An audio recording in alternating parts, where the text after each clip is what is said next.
Hello student. Today we will read about class 7th second chapter. Here the role of government in health sector. आइए हम देखते हैं कक्षा 7 का जो सिविक्स का दूसरा अध्याय है, स्वास्थ्य में सरकार की भूमिका क्या होती है।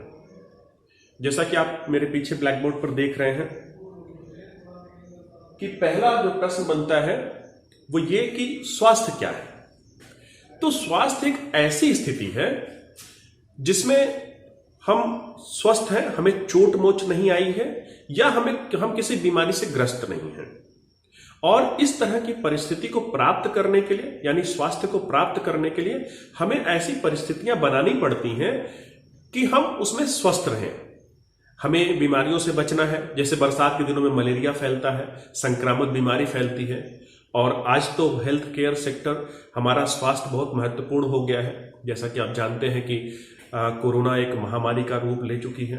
हमें लोगों से बचाव करना है, ऐसे लोगों के संपर्क में नहीं आना है, सोशल डिस्टेंसिंग का पालन करना है। ये सब क्यों कर रहे हैं हम? ये इसलिए कर रहे हैं जिससे कि हम स्वस्थ रहें। तो इस स्वस्थ रहने में सरकार की क्या भूमिका है, हम इस चीज को समझने का प्रयास करेंगे इस चैप्टर में। क्योंकि सरकार, लोकतंत्र में सरकार हमारा माई बाप है, सरकार हमारा केयरटेकर है, सरकार की भूमिका एक पिता के रूप में है। और यही कारण है कि हमें सरकार हमारा ख्याल रखती है। पहले मैं आपको एक छोटी सी कहानी बताना चाहता हूं। ये हेल्थ केयर में जो भारत की स्थिति है, वो भारत की स्थिति हेल्थ केयर के मामले में बहुत अच्छी है। यानी कि हम लोग विश्व स्तरीय चिकित्सा सुविधाएं दुनिया को उपलब्ध कराते हैं। भारत में लोग पर्यटन करने के लिए आते हैं, चिकित्सा पर्यटन यानी इलाज करवाने आते हैं। भारत एक ऐसा देश है कि जहां पर प्रतिवर्ष 15,000 डॉक्टर, यानी कि दुनिया में इतने डॉक्टर मेडिकल कॉलेज से निकलकर नहीं आते। भारत में बहुत सारे डॉक्टर हैं। हम जेनेरिक दवाओं के निर्माण और उसके निर्यात में, यानी हम दवाएं बनाते हैं और बनाकर दुनिया तक पहुंचाते भी हैं। इस मामले में हम हमेशा दुनिया में एक या दूसरे नंबर पर होते हैं या तीसरे नंबर पर होते हैं। इन सब सुविधाओं के होने के बावजूद कुछ ऐसी परिस्थितियां हैं जो हमारे इन परिस्थितियों के साथ मैच नहीं करती। यानी कि हमारे देश में बहुत सारे लोग, हजार लोग मलेरिया से मर जाते हैं हर रोज। और ये स्थिति अभी की नहीं है, ये स्थिति आजादी के बाद से चली आ रही है। हम लोग के यहां आपने देखा होगा बहुत सारे लोग हैं जिनको इलाज नहीं मिलता, जिनको दवाएं नहीं मिलती और इलाज के अभाव में उनकी मृत्यु हो जाती है। तो ऐसी स्थितियां क्यों पैदा होती हैं? इसमें सरकार क्या कर सकती है? सरकार की क्या कोई भूमिका है? जैसा कि आप लोगों ने देखा होगा कि हमारे देश में छोटे छोटे हिस्सों में, ब्लॉक्स में छोटे छोटे ब्लॉक हैं, वहां पे भी हेल्थ केयर सेक्टर हमारे जनता के ख्याल के लिए वहां पे सरकारी अस्पताल है। आप सरकारी अस्पताल में जाएंगे तो वहां 1 रुपए की पर्ची होगी, 5 रुपए की पर्ची होगी, या जैसी आपकी वहां, तो आपको बहुत थोड़े से खर्च में आपको बहुत सारा जो है हेल्थ केयर का जो है सुविधा मिल जाता है। लेकिन वहीं आप दूसरी तरफ देखिएगा तो प्राइवेट सेक्टर में बहुत सारे प्राइवेट हॉस्पिटल भी हैं जो बहुत सारा पैसा लेकर इलाज करते हैं। उसका खर्च वहन करने की ताकत हम में नहीं होती। तो ऐसा क्यों है? जैसे एक टॉपिक है इसमें, public and private health care services. Public and private health care क्या है? यानी पब्लिक हेल्थ केयर यानी कि सरकार जिन अस्पतालों को चलाती है उन्हें पब्लिक हेल्थ केयर कहते हैं, जबकि व्यक्तिगत हाथों में, यानी किसी डॉक्टर ने अपना अस्पताल, नर्सिंग होम वगैरह खोला है तो उसे प्राइवेट सेक्टर का हेल्थ केयर कहते हैं। आजकल तो बड़े बड़े पैसे वाले घरानों ने इसमें प्रवेश कर लिया है और उन्होंने बहुत सारा पैसा लेते हैं, बहुत सारी फैसिलिटीज भी देते हैं। 2 बच्चों की कहानियां भी हैं। कहानी एक है 2 बच्चों की, उसमें है कि द कॉस्ट ऑफ क्योर। इसमें 2 बच्चे हैं और एक बच्चा बीमार पड़ता है तो वो प्राइवेट हॉस्पिटल जाता है। वहां उसकी देखभाल बहुत बेहतरीन ढंग से होती है, उसकी जांच रिपोर्ट तुरंत आ जाती है। लेकिन वही दूसरा बच्चा है, उसको बहुत इंतजार करना पड़ता है। वो टेस्ट करवाता है तो उसकी रिपोर्ट 3 दिन बाद आती है। इसके अलावा वहां पे भीड़ लगती है, खूब इंतजार करना पड़ता है। तो ऐसी परिस्थितियां हमारे भारत में है और ये विडंबना है। सच पूछे तो ये विडंबना है हमारे देश की कि इतने सारी सुविधाएं होने के बावजूद हमारे देश में लोगों को हेल्थ केयर नहीं मिलता है। सरकार की भूमिका क्या हो सकती है? मैंने कहा कि प्राइवेट सेक्टर, जब आप बीमार नहीं होंगे तो परिस्थितियां बनानी पड़ेंगी।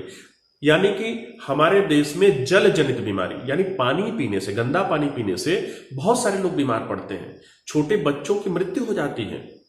जैसे गंदा पानी पिएंगे तो लीवर आपका प्रभावित होगा, संक्रमित हो जाएगा, आपको हेपेटाइटिस हो सकता है।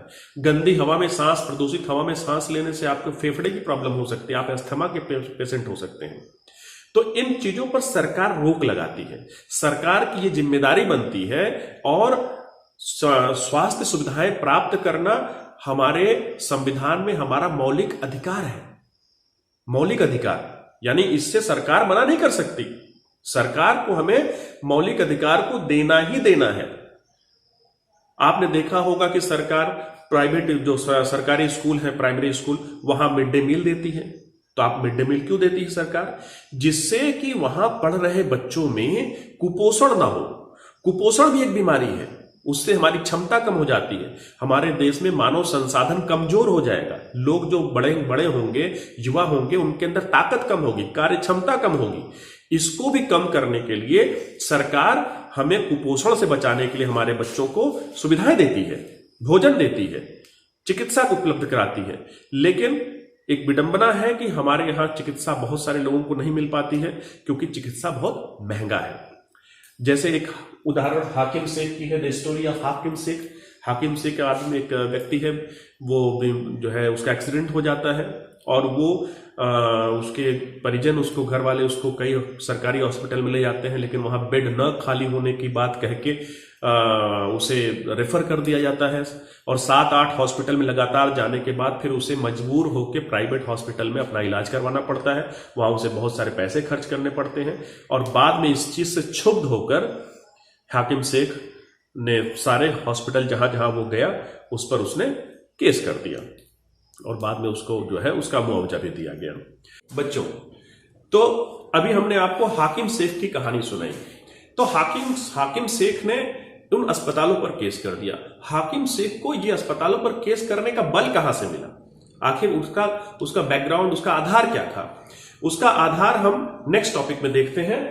आते हैं हेल्थ केयर एंड इक्वालिटी, यानी चिकित्सा सुविधा और समानता। यानी चिकित्सा सुविधा के साथ समानता का जुड़ाव कैसे है? समानता यानी बराबरी। अभी आपने पहला चैप्टर पढ़ा था, उसमें समानता की बात की गई थी। यानी कि हमारे देश में बहुत सारे गरीब ऐसे हैं, निर्धन हैं, जिनके पास सुविधाएं नहीं है, सुविधा विहीन लोग हैं, जिनको प्राइवेट सेक्टर यानी निजी अस्पतालों में इलाज करवाने का जो खर्च है वो उसको वहन नहीं कर सकते।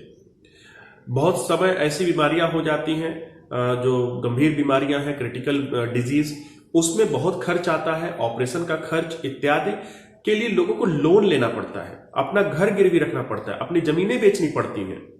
तो क्या ये उचित है कि हमारे देश में किसी को सुविधाएं मिले और किसी को सुविधाएं ना मिले?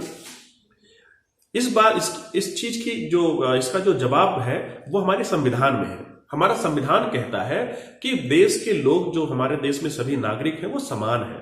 तो हमारे देश में जो नागरिक समान है तो उनके लिए सुविधाएं भी समान होनी चाहिए। तो इसमें क्या किया जा सकता है? इसमें सरकार क्या कर सकती है? इसमें सरकार को आम जनता के लिए सुविधाओं को बढ़ाना पड़ेगा, गुणात्मक परिवर्तन करना पड़ेगा। ऐसा नहीं है कि सुविधा संपन्न लोगों को ही सारी सुविधाएं मिले, हमारे देश में रहने वाले गरीबों को भी सुविधाएं मिलनी चाहिए। ये सरकार की जिम्मेदारी है। जैसे इसमें कहा जा रहा है कि व्हाट कैन बी डन, हम क्या कर सकते हैं? हम कर सकते हैं, सरकार कर सकती है। सरकार चीजों को, लोगों को सुविधाएं उपलब्ध कराए, हेल्थ केयर की सुविधाएं उपलब्ध कराए। अब डॉक्टर जो बन गया वो डॉक्टर गांव में नहीं जाता। आप देखिएगा कि इलाज कराने के लिए गांव से लोगों को 100-125 किलोमीटर, 200 किलोमीटर चल के शहर जाना पड़ता है। बड़ी बीमारियां हैं तो उनको दिल्ली, बंबई और बड़े बड़े महानगरों में जाना पड़ता है। यानी कि हमारी सरकार को इस मामले में आगे बढ़कर कदम उठाना चाहिए। इसके उदाहरण भी हैं। केरला का उदाहरण ले लेते हैं। केरला एक्सपीरियंस। केरला का क्या एक्सपीरियंस था? केरला की सरकार ने, राज्य सरकार ने क्या किया कि उन्होंने जो भी राज्य सरकार का जो वार्षिक बजट था, उस वार्षिक बजट का 40% हिस्सा उन्होंने ग्राम पंचायतों को दे दिया। और ग्राम पंचायतों को देने के बाद उन्होंने उस लेवल पर काम करना शुरू किया, क्योंकि ग्राम पंचायतों को पता है कि वहां उनकी सुविधाएं, उनकी जरूरतें क्या है, उनका हेल्थ का आवश्यकता क्या है, उनके स्वास्थ्य की आवश्यकता क्या है, वहां कौन गरीब है कौन अमीर है, ये बहुत बेहतरीन ढंग से उन्हें पता है, बहुत अच्छे तरीके से। तो उन्होंने उस 40% बजट का जो खर्च है वो अपनी सुविधाओं में किया। साफ पानी के लिए, पोषण की व्यवस्था, आवास की व्यवस्था इत्यादि की व्यवस्था करी, और जिससे जो परिणाम निकल के आए वो बहुत बहुत उत्साहजनक थे, उत्साहवर्धक थे।